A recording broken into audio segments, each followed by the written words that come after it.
안녕하세요. 이번 주는 다시 신약 성경 개요로 돌아와서 디모데전서를 함께 살펴보겠습니다. 저자와 쓰여진 시기는 로마의 첫 감금 생활에서 풀려나온 후에 바울이 전도 활동을 계속하던 약 주후 62년에서 64년 사이에 쓴 편지로 보고 있습니다. 이 디모데전서는 에베소에서 목회하고 있는 디모데에게 보낸 편지입니다. 편지의 배경을 좀 더 살펴보겠습니다. 바울은 두 번의 감금을 겪고 결국에는 순교합니다. 바울은 첫 감금에서 풀려난 후에 사도행전에는 기록되어 있지 않지만 계속 전도 활동을 하였습니다. 그가 사역하였던 에베소 교회에 다른 교리를 가르치는 사람들이 있었기에 이에 대처하도록 디모데를 에베소 교회에 머물게 하였습니다. 이것이 디모데전서 1장 3절에 적혀 있는데요. 바울이 이렇게 말합니다. 내가 마케도니아로 떠날 때에 그대에게 에베소에 머물러 있으라고 부탁하였습니다. 그것은 그대가 거기에서 어떤 사람들로 하여금 다른 교리를 가르치지 못하도록 명령하고 신하와 끝없는 족보 이야기에 정신을 팔지 못하도록 명령하려는 것입니다.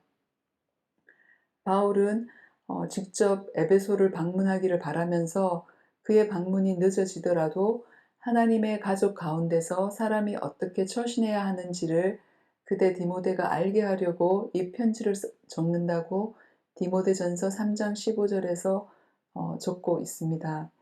그러면 이 편지를 받는 디모데는 어떤 사람인지 한번 살펴보겠습니다. 사도행전 16장 1절에 보면은 바울이 루스드라에서 전도할 때에 디모데를 만났고 디모데의 어머니는 신앙이 돈독한 유대인이고 아버지는 그리스 사람이라고 합니다. 그의 외할머니 로이스와 어머니 유니게의 믿음과 같이 디모데 속에도 거짓 없는 믿음이 있다고 바울은 디모데후서 1장 5절에서 말하였습니다. 또 사도행전 16장 2절에서 디모데는 믿는 사람들에게 호평받는 사람이었고 바울은 자신의 전도 여행과 사역에 디모데를 합류시켰습니다.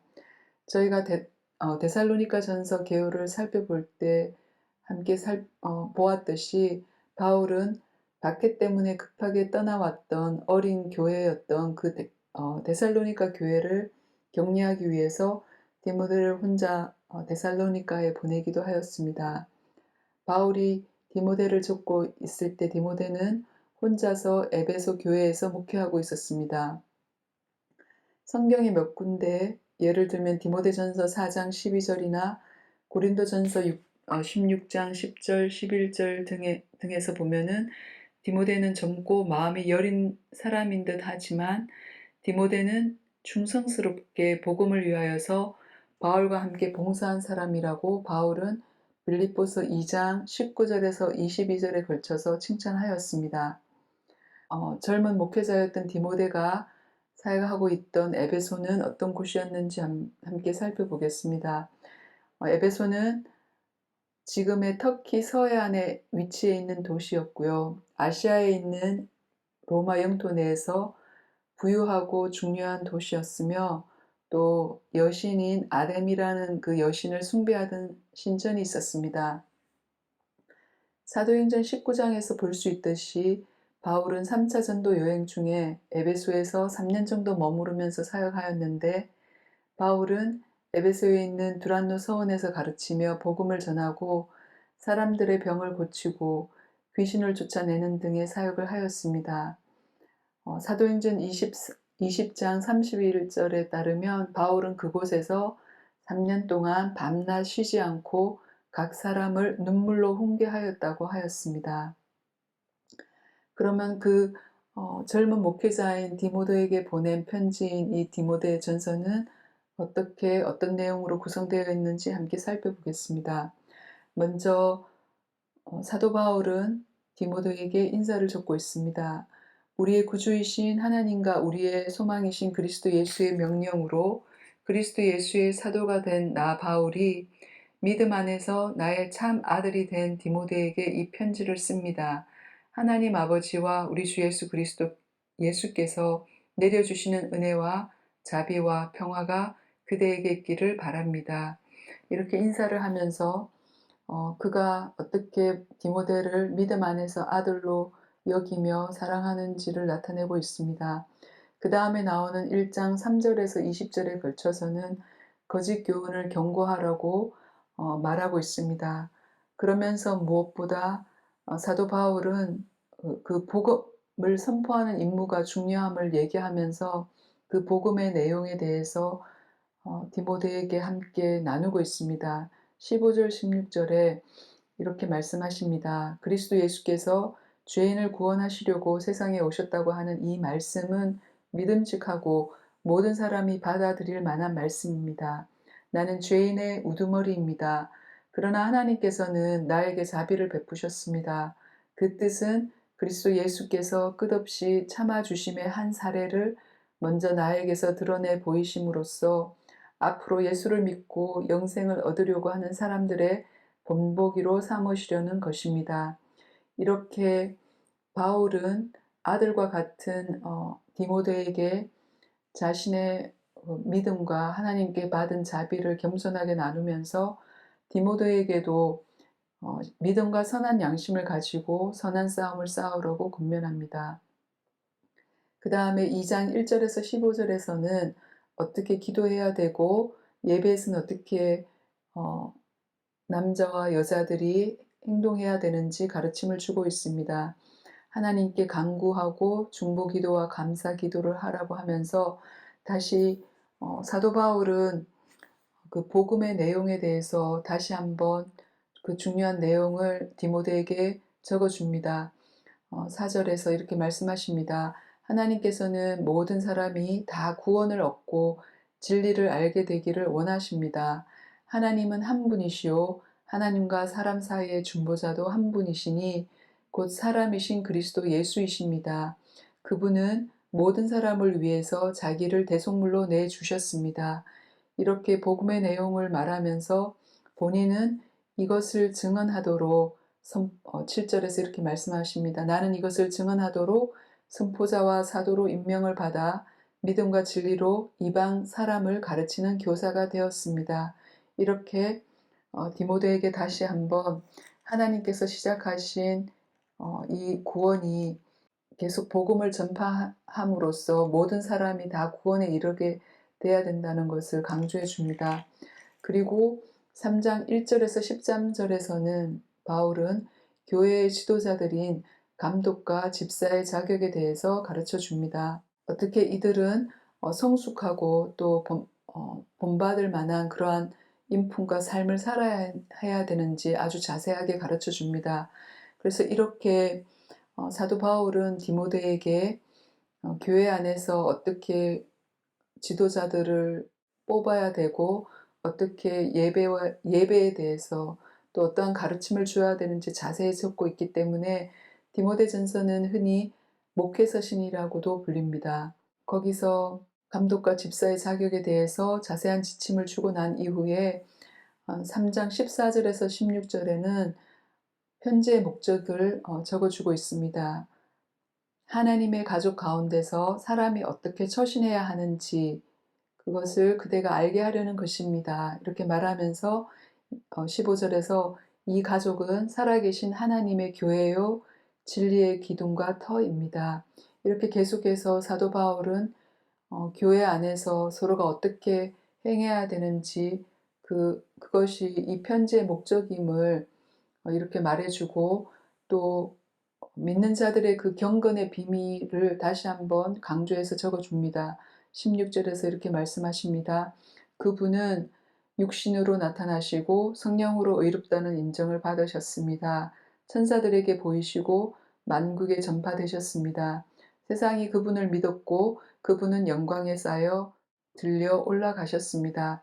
이렇게 사도 바울은 디모데에게 목회에 대한 구체적인 가르침을 주지만 계속해서 그들의 목회를 시작하게 하셨던 예수 그리스도에 대한 믿음과 그분이 누구신지에 대한 이러한 고백과 찬양을 계속해서 이 편지에 넣어주고 있습니다. 4장 1절에서 5절에서 디모데는 어떻게 거짓 교사들이 혼인을 금하고 어떤 음식물을 먹지 말라고 하는지를 그렇게 언급하면서 이렇게 대답해 줍니다. 4절 하나님께서 지으신 것은 모두 다 좋은 것이요 감사하는 마음으로 받으면 버릴 것이 하나도 없습니다.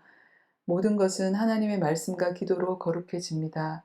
이렇게 말해주고 나서 디모데에게 계속해서 그리스도의 좋은 일꾼이 되라고 권면해 줍니다. 4장 6절에서 16절의 그 내용인데요. 특별히 12절에서 바울은 디모데에게 말과 행실과 사랑과 믿음과 순결에 있어서 믿는 이들의 본이 되십시오. 내가 갈 때까지 성경을 읽는 일과 권면하는 일과 가르치는 일에 전념하십시오. 이렇게 가르침을 주고 있습니다. 그리고 나서 5장 1절에서 6장 2절에 걸쳐서는 신도를 대하는 태도에 대한 가르침을 줍니다. 나이가 많은 이를 아버지를 대하듯이 권면하고 또 젊은 남자는 형제를 대하듯이 권면하고 나이가 많은 여자는 어머니를 대하듯이 권면하고 젊은 여자는 자매를 대하듯이 순결한 마음으로 권면하라고 이렇게 말하면서 또 특별히 교회 안에 있는 과부를 존대하고 그분들을 어떻게 도와야 될지 자세한 설명을 줍니다. 그리고 17절에서는 특별히 교회 안에서 말씀을 전파하는 일과 가르치는 일에 수고하는 장로들을 존경해야 된다고 적어줍니다. 그리고 나서 종은 주인을 존경하고 또 섬기라고 그러한 지침으로 6장 2절까지 신도를 대하는 태도에 대해서 적어주고 그 다음에 6장 3절에서 10절에서 다시 한번 거짓 교훈에 대한 가르침을 줍니다. 그러한 거짓 교리를 가르치는 자들은 예수님의 건전한 말씀과 경건에 부합되는 교훈을 따르지 않는다고 하면서 어떻게 그들은 교만해지고 또 논쟁과 말다툼을 일삼게 되고 시기와 분쟁과 비방과 악한 의심이 들게 되는지 말하면서 바울은 디모데에게 자족하는 것이 중요하고 그것이 참 부요이며 돈을 사랑하는 것은 모든 악의 뿌리라고 또 10절에서 말해줍니다. 그리고 나서 6장 11절에서 19절에 걸쳐 다시 한번 믿음의 선한 싸움을 싸우라고 권면합니다. 11절에서 이렇게 말씀하십니다. 하나님의 사람이여 그대는 이 악한 것들을 피하십시오. 의와 경건과 믿음과 사랑과 인내와 온유를 좇으십시오. 믿음의 선한 싸움을 싸우십시오. 영생을 얻으십시오. 하나님께서는 영생을 얻게 하시려고 그대를 부르셨고 또 그대는 많은 증인들 앞에서 훌륭하게 신앙을 고백하였습니다. 이렇게 선한 싸움을 계속해서 싸울 것을 권면하면서 다시 한번 사도 바울은 그들이 전하는 하나님이 어떤 분이신지 15절에서 또한 고백하고 있습니다. 정한 때가 오면 하나님께서 주님의 나타나심을 보여주실 것입니다. 하나님은 찬양받으실 분이시요 오직 한 분이신 통치자이시요 만왕의 왕이시요 만주의 주이십니다. 그리고 16절에서 오직 그분만이 죽지 않으시고 사람이 가까이 할 수 없는 빛 속에 계시고 사람으로서는 본 일도 없고 또 볼 수도 없는 분이십니다. 그분에게 존귀와 영원한 주권이 있기를 빕니다. 아멘. 이렇게 주님께 대한 하나님께 대한 찬양과 고백을 이렇게 편지에 여러 번 사도 바울은 적고 있습니다. 그리고 나서 6장 20절에서 바울은 이렇게 적고 있습니다. 디모데여 그대에게 맡긴 것을 잘 지키십시오. 속된 잡담을 피하고 거짓 지식의 반대 이론을 물리치십시오. 이렇게 하면서 사도 바울은 믿음 안에서 아들이 된 디모데에게 적었던 이 편지를 마무리하고 있습니다. 바울은 에베소 교회 안에 있던 그 잘못된 가르침에 대항하라고 권면하면서 바른 영적 리더십이 무엇이고 목회자로서 어떻게 해야 되는지 이 디모데전서에서 적어 주었습니다. 그러면 여기에서 디모데전서 개요를 마치겠습니다. 안녕히 계세요.